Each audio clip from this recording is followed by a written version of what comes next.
ko mutosha ugiye kwiha indege se urabona njewe nanjye ko byanze mwana ubwo ko ari ukomeje nanjye ubona nyiriho akazi yarahoze bagasize harenza hano wicaye mu tuza jye ubwirwa wumve indege bubero uyu munsi indege iri hano samapine ari amapine gicucu rambaza iki aha niho uyu munsi we nande se ubundi nge nawe nako niho turaza kurena ni kuvuga nge nawe nangwa we nge nawe wakoze kuzi kumenyera yigo nge nawe man nge nawe ahubwo we man kamubwire ibi gihe bari uvuga amagambo yose naje mbona rimwe bavuze ryubaka ahubwo vuga ibizima sana nama ngiye gushaka kwa tugende nyine ubundi umagaritse njyanye tugende tugenda ndashaka uburi rwe gahandicara hasi ntabwo kari fuse aha nurahagarara akaje kakagusura tegereza kubaka boss wamusize boss namusize ubwo urabizi imana nyine urabizi twicara imana inyereje hano yariza aho ngiye imana Jesus Christ wazanyoko wanyoko utamenyera gicucu nkagukubita twese twarukukana tureke gusubira kuko twese twaje hano tuje gushaka we nande karije waje gushaka akazi wansanze ubwo reka boss komeza aho warugiye komeza aho warugiye boss wanjye se kubanyamagambo aba boss bahatse nabo ko wagiye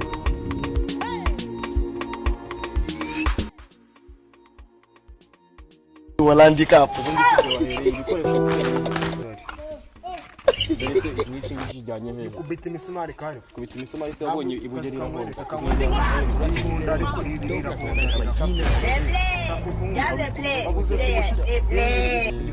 ariko sha mu ruhengeri ko bari gutanga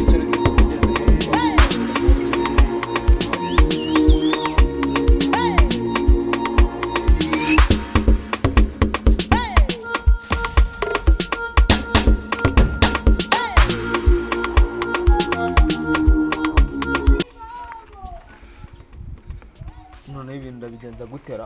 terete yanjye ko yahirimye nkunda ko rabaye byo bakunda kubikora hari ahantu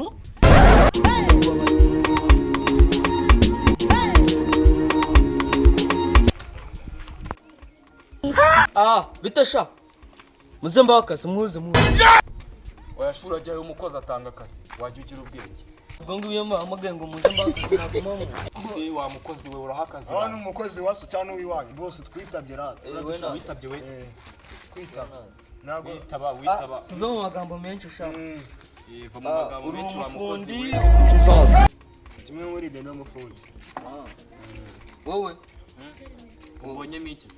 akonyemo umufundi gufite nini kazungu nisoga wambonyemo umufundi uretse gato ntago njya nkoresha abantu baseka nabi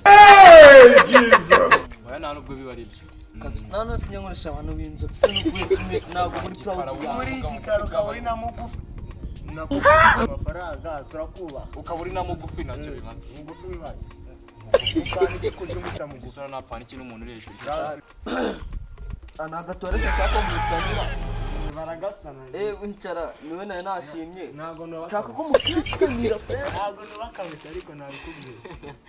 boss wowe yasaze uyu muntu ubundi ninjye mufundi nabona ko mfite n'igipande kugira ngo ni wese mo hasi hoya urabona ukuntu namabati ava ndayasa musobanure gusobanura no kubika mbone bihurira urabona igikuta cyawe se n'iki ngiki sibyo hano harimo wese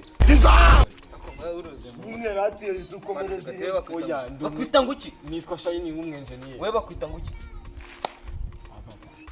iki ni igikuta n'urugero ndajya mutsanira inyuma ntabwo ari muri toilette tugiye gusana inyuma ntabwo inyuma hari ushaka no buri gushaka guhaguruka ni igikuta twagisanya tugisanira inyuma nyine mu gisana ariko ni icya toilette ntabwo ari ikibava kirimo abagabo bagufi baragoranye noneho hiyongeye ko ari igikara n'ubwonko bwaragiye bajya bavuga ngo niba ufite amafaranga uri mugufi ako sha ari kugutuka muzemba nze mbabwira niba umuntu afite cyumva biragikura ugenda cyakura ni ngombwa ngo mujye mugenda musebereza ushaka kumera amahembe ko mbona none se reka nkubwire tutabana bose tugenderera boss wamuresha nka muri kazi tugenda ariko muri kandi iwanyu se muri kandi kaka musha twagenda aki cyane tugenda njye kubaka tumusige nese kafashibuye boss si nkuru twagiye asaba kunjyanira igipande z'amazina kamubwira usikose nawe nakoze kashinga igituma umutima wanjye tunangana gatagwa mino bino urupfu tukakunje ugira tigapfuka amatora y'imfashanyo wa kinyendara ribonye uri kunyumva neza nuru twajya ngo ni urudegere sawa sha ajyanga rwambaye kasike z'abamotari n'ibyo sajya ngo ni ibigorori by'ukuze ati nanjye umujyanye barajyanye n'umwiko wawe reba wabonye bayi uretse gakomanze undi wagisiga ari ikirango reka tugisiga ari umurambo barata we kuri nyababwiye zanjye sira waciye ndere kutekura bene wanyu bagasira warekuye n'ubundi ndi umufundi ugiye guca na boss mujyane nyine aho ugera ibintu bikagucanga ise kakwikaragera